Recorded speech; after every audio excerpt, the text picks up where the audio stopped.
एक बार ताली बजा के मुझे बताइए कि आप मुझे सुनेंगे। मैंने सर से कहा, सर मेरी तबीयत बहुत खराब है, मुझे खांसी आ रही है, मैं कैसे पढ़ पाऊंगा? तो सर ने मुझसे कहा, बेटा जब खांसी वाला चला गया है तो तेरी खांसी भी चली जाएगी। तो मैं इसी आशा से आपके पास में आया हूं। मैं कानपुर में रहता हूं, एक स्कूल में पढ़ाता हूं। अगर हाथ से कभी टीचर हो जाए तो बच्चे का भविष्य आप समझ सकते हैं। हमने अपने स्कूल के एक बच्चे से पूछा, हमने कहा बेटा ये बताओ 1 किलो रुई और 1 किलो लोहा दोनों में भारी क्या होगा? उसने कहा मास्टर साहब लोहा भारी होगा।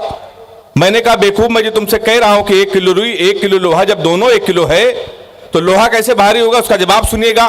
उसने कहा मास्टर साहब आप हमको 1 किलो रुई फेंक के मारिए, हम आपको 1 किलो लोहा फेंक के मारते हैं।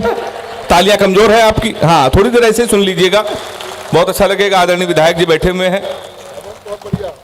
मैंने सर दूसरा क्वेश्चन पूछा, हमने कहा हिंदुस्तान में सबसे तेज उड़ने वाले पंछी का क्या नाम है?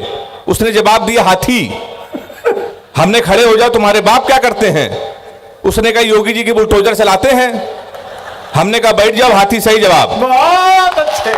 हाँ, इसी तरह सुन लीजिएगा। मुझे अच्छा है, बहुत अच्छा आप सुन रहे हैं, मुझे बहुत अच्छा लग रहा है। और सर के साथ कविता पढ़ना अपने आप में एक सौभाग्य है, ये हमारे लिए चमत्कार है।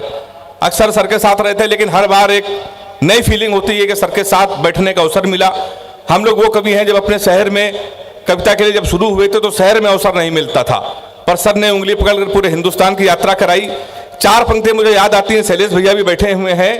धन संपदा वैभव अकूत भेज देता है। और चौथी पंक्ति में सारे लोग हाथ उठा के ताली बजाना अगर मेरी बात सही हो। धन संपदा वैभव अकूत भेज देता है, माँ बाप यदि अंधे हो तो श्रवण ऐसा पूत भेज देता है। किसी को पनपने से अगर रोकता है कोई तो उसे बढ़ाने के लिए भगवान अपना दूध भेज देता है। तो सर हमारे लिए वो हैं। बहुत अच्छा आप सुन रहे हैं। तो सर ने बताया मैं कानपुर का रहने वाला हूं। हमारा कानपुर और इलाहाबाद अलग अलग क्षेत्र है, लेकिन हरकतों में हम दोनों लोग एक समान हैं, बिल्कुल एक तरीके की हैं। और कानपुर तो हमारा सबसे अद्भुत है, सही बता रहा हूं मैं आपको, इतना अद्भुत है कि मैं आपको बता भी नहीं सकता। आप कभी बनारस जाइए, आप तो बनारस बगल में है, रेलवे स्टेशन पर उतरिए तो वहां लिखा रहता है बनारस का पान आपका स्वागत करता है। आप कभी आगरा जाइए, वहां उतरिए, लिखा रहता है आगरा का पेठा आपका स्वागत करता है। हमारे कानपुर आइए, रेलवे स्टेशन पर उतरिए, वहां लिखा रहता है रूपानी चप्पल आपका स्वागत करता है। विधायक जी सबसे ज्यादा ताली बजा रहे हैं। सर आप बहुत अच्छे विधायक हैं, सर ने आपकी इतनी तारीफ की, तो ऐसा नहीं है कि हमारे कानपुर के विधायक अच्छे नहीं है, वो भी बहुत अच्छे हैं। मोदी जी ने सफाई अभियान पूरे देश में कर रखा है, हमारे कानपुर में भी सफाई अभियान चल रहा है। अभी 1 महीने पहले हमारे कानपुर के एक विधायक जी ने एक वृक्ष लगाया, पौधा, उसको आधे घंटे बाद बकरे ने खा लिया। शाम को विधायक जी ने उस बकरे को खा लिया। तो मैं सर उसी कानपुर से आया हूं। मैं तो अभी लाफ्टर शो में शूटिंग कर रहा था, जब मैं वहां से लौट कर आया तो मेरी घड़ी खराब। मैंने सर जीवन का सबसे बड़ा पाप यह किया कि कानपुर वाले से टाइम पूछ लिया। हमने कहा भाई साहब टाइम क्या हो रहा है? तो हमसे कहने लगा ऐसा गुरु तुरंत यहां से निकल लो, टाइम बहुत खराब है। हमारे मुंह बिल्कुल मत लगना, नहीं तो तुम्हारा टाइम भी खराब हो जाएगा। तो हमने कहा भाई टाइम ना बता दे, ये बता दे तेरा मूड क्यों खराब है, उसका जवाब सुनना और ताली बजाना। हमने कहा तुम्हारा मूड क्यों खराब है? उसने कहा भाई साहब एक लड़की से कल हमने इतना कहा कि बड़ी कमजोर है, कुछ खाया कर, वो हमारा 50,000 रुपए खा गई। तुम साले हमारे मुंह लगे हुए हो, हमारे मुंह बिल्कुल में लगना बहुत भरे बैठे हैं। तो हमने कहा ऐसा क्या हुआ? कहने वैसा ऐसा हुआ कुछ नहीं, एक लड़की के चक्कर में हम 5 साल से लगे थे, हम समझते थे हमसे प्यार करते, मुझसे प्यार करते हैं। तुमने इसमें हुआ क्या? कहने हुआ कुछ नहीं, हमारे नगर निगम का चुनाव चल रहा है, उसको मिल गई है पार्षद की टिकट। पूरे शहर में होल्डिंग लगी है, युवा दिलों की धड़कन पुष्पा पाल। तुम साले हमसे टाइम पूछ रहे हो? लोग तो नारा लगा रहे हैं मोहर मारो तान के पुष्पा को पहचान के। कल एक लड़का कान में नारा लगा रहा था, इस बार हाथ उठा के ताली बजाना, लैया बड़ी करारी है, पुष्पा पाल हमारी है। बस ऐसे ही सुन लीजिए, हमारा असर बिल्कुल अद्भुत है कानपुर, आपको सही बता रहा हूं। हम लोग तो उत्तर प्रदेश के लोग हैं, उत्तर प्रदेश के लोग जब तुलना करते हैं तो बड़ा खराब लगता है। मुंबई के लोगों के पास अगर अचानक पैसा आ जाए तो अपने बच्चे को कैरियर बनाने के लिए करोड़ों खर्चा करते हैं। दिल्ली वाले अपने बच्चों के कैरियर के लिए करोड़ों खर्चा। केवल उत्तर प्रदेश ही एक ऐसा प्रदेश है कैरियर बनाने के लिए कोई खर्चा नहीं। आप 250 का कुर्ता लीजिए, 350 का सफेद पैजामा, 300 रुपए के सफेद जूते, 50 रुपए का काला चश्मा, 40 रुपए के गले में डालने वाला अंगोछा, हमारे यहाँ तैयार हो जाता है युवा हृदय सम्राट। विधायक जी देख रहे हैं हम, क्या यही पहन के आए हैं? तो सर हमारा उत्तर प्रदेश बड़ा अद्भुत है, आपको मैं सही बता रहा हूं। अभी नीरज चोपड़ा ने जब भाला फेंका, स्वर्ण पदक जीता, तो एक वीर रस के कबीर हमसे कहा भैया यही भाला अगर हम पाकिस्तान में फेंक दें, पाकिस्तान तो निपट जाएगा। हमने कहा इसमें हिंदुस्तान की बेइज्जती है, भाला इतना बड़ा, पाकिस्तान इतना बड़ा। 4 लाइन में मैंने उसको निपटा दिया। अगर वो निपट गया हो तो इसी तरह हंगामे के साथ मुझे सुनना। मैंने लिखा कपड़े जिस पे टंगते हैं वो कीली फेंक के मारेंगे, कसी हुई ना मिल पाई तो ढीली फेंक के मारेंगे। जो भाला फेंका नीरज ने वो चीन की खातिर रखा है, पाकिस्तान तुमको तो हम तीली फेंक के मारेंगे।